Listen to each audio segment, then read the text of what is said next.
Hello, welcome to Morning Coffee with Maddog Merv. My eyes are not completely open yet, but we'll see if this coffee will help. Let's see what we got going on the channel this week, shall we?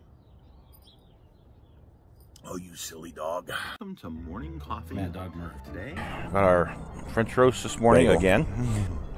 No wonder I'm a big fat guy. I mean, holy cow.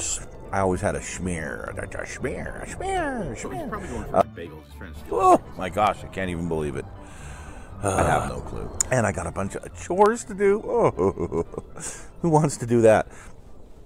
So today's shout out goes to a channel that I've talked about before a long time ago called Weird History. And Weird History, I ran across something really cool this week where they talk about some common words, how they have roots in mythology. And I'm like, wow, I got to check that out, you know. So check out Weird History if you want a lesson on some weird and interesting things about history. So check them out. So a couple of days ago was 420, and for me that never really meant much of anything until later life. I kind of found out, you know, all about why people liked it, and you know why it was a kind of an underground holiday, I guess. I know a lot of folks that that do celebrate it, but anyway, we had an interesting event happen here in the state of Utah. Speaking of weird history, so there's the Great Salt Lake is northwest of us here, and to the north, probably, I don't know, 60 miles or so, is what's called Willard Bay. And in Willard Bay they have a bird and waterfowl refuge, and there's a lot of endangered and rare species that are there, that are protected. Anyway, it's a wonderful place if you like bird watching, and particularly waterfowl. It's a great place to go and check out birds. Well, on 420, somebody got the bright idea, and it didn't say how many pounds. I mean, it had to be pounds, but they had burned these bales of marijuana. Somebody had done this early in the morning, and the way that the winds were blowing, it covered the area of the bird refuge. So one of the species that was the most affected was a group of terns that were there in that area of the bird refuge. The reporters who covered this whole thing said that unfortunately there was no tern left unstoned.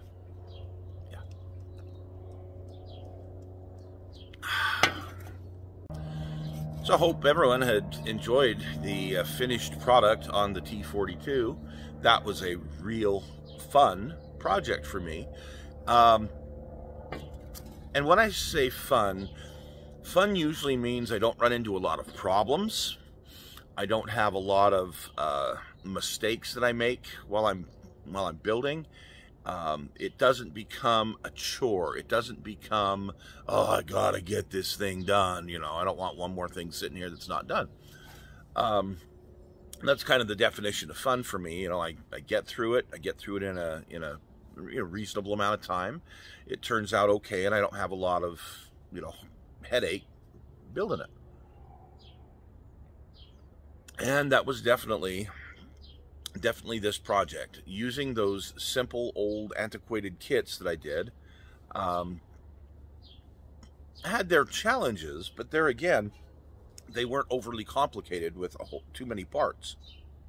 They went together okay. I mean, the one was a Tamiya kit, so it went together great. Even old Tamiya kits go together great. And for me, and for what I was doing, it fit the bill perfect. And I was very happy. So it was a fun build.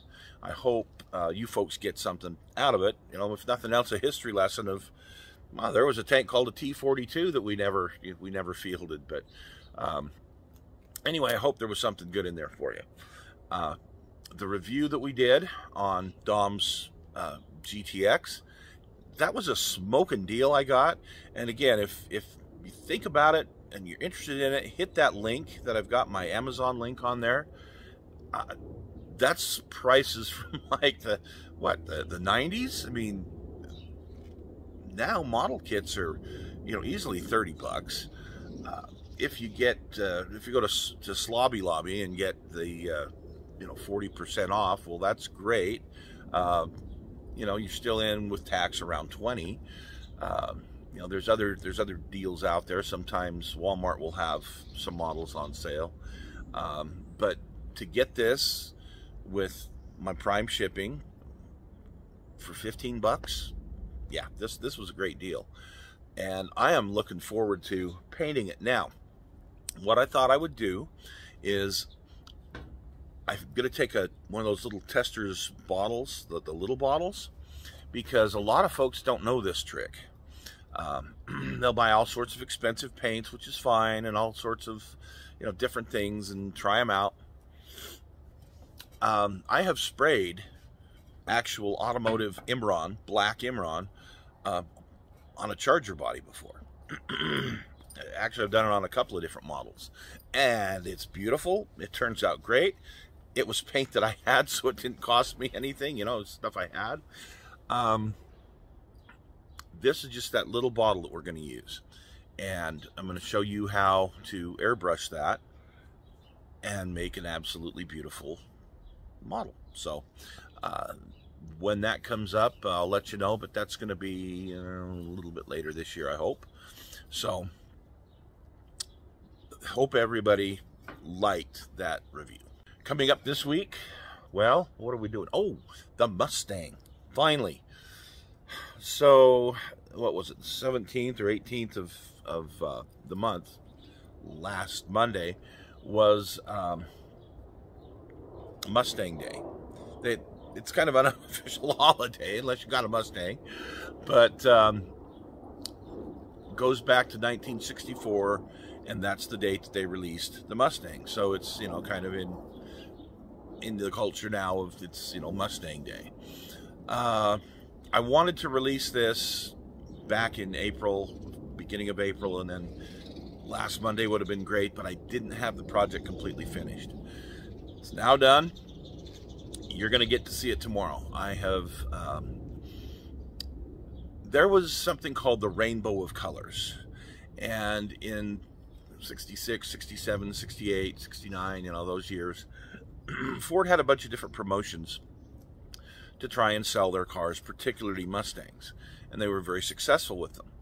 They had, in some cases, some district sales offices, DSOs, would pick a certain color from the Ford, I hate to say the Ford color line, I can't think of the right word now, but anyway, they would, available colors that, you know, weren't the standard colors, and I think it was called Fleet Colors, but anyway, they'd pick these colors and they'd do a special line. So there was the springtime of colors, there was the rainbow of colors, there was the what was it, over in Denver, the lady, I can't remember what it was now, but anyway, there was some different times where different colors were put out. And one that I came across several in this rainbow of colors. One of them was a purple. And I thought, a purple Mustang from the factory? Oh, I got to do a story on that. So that's what I've decided to build.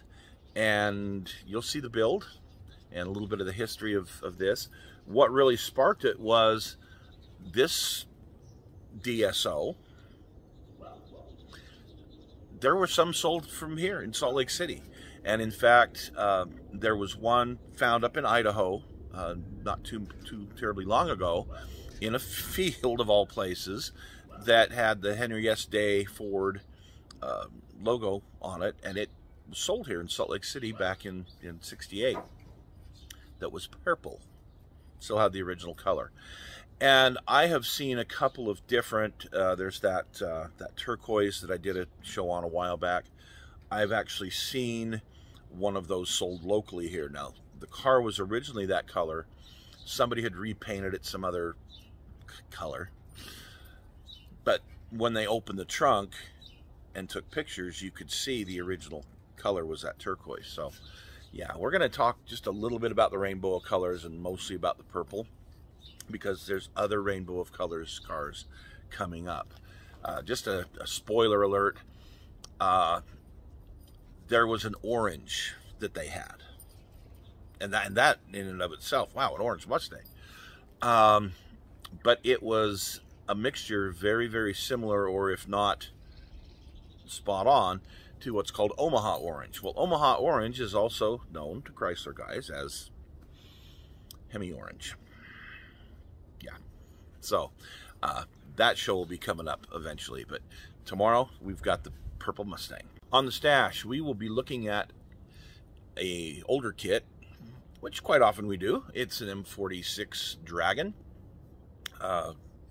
patent, and it's yeah, definitely a dated kit, but I mean, you could tell by opening it and working on it that it is an old kit, but still it's an old Dragon kit, which isn't bad.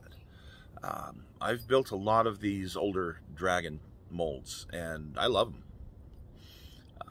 They're a little more simplistic than the later versions that Dragon put out, because modelers seem to want more parts and more articulation and more, you know, detail and whatnot. And, you know, I understand that, but these were still good quality kits. They just didn't have as many nuts and bolts and, you know, all that other stuff. So we'll look at that one on Thursday. Well, my backyard has turned into there's carnage everywhere. This puppy, she's got a lot of energy. She's a sweet little thing. Yes, you are, Cruella. But she gets into stuff I didn't even know I had. She's like my grandson, Finley. You'll put him in a white padded room. We're being invaded. That's just lifelike. You'll put Finley in a white padded cell, and that boy will find a switchblade. It's just how he is. It's like, kid, where'd you find this stuff? That's the same with this puppy. There's stuff all over my yard, and I'm going, where did this come from? I've not seen this before. And there's a few pieces I've seen, but for the most part, there's stuff. It's like, where do you find what? And of course, it's strewn all over because she loves to play with everything she can. She'll even dig up roots.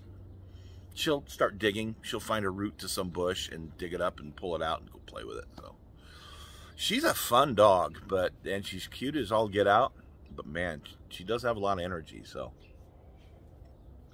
speaking of which, I need a lot of energy because I need to get in there and get working on some more projects. I've made a lot of headway. There's a lot of good things that have been coming up, that have been taken care of and done in there. We'll have some shows on. And I'm even starting to work on the train layout. So, woohoo, finally. Well, you folks have the rest of a good weekend, and we will see you tomorrow on the show.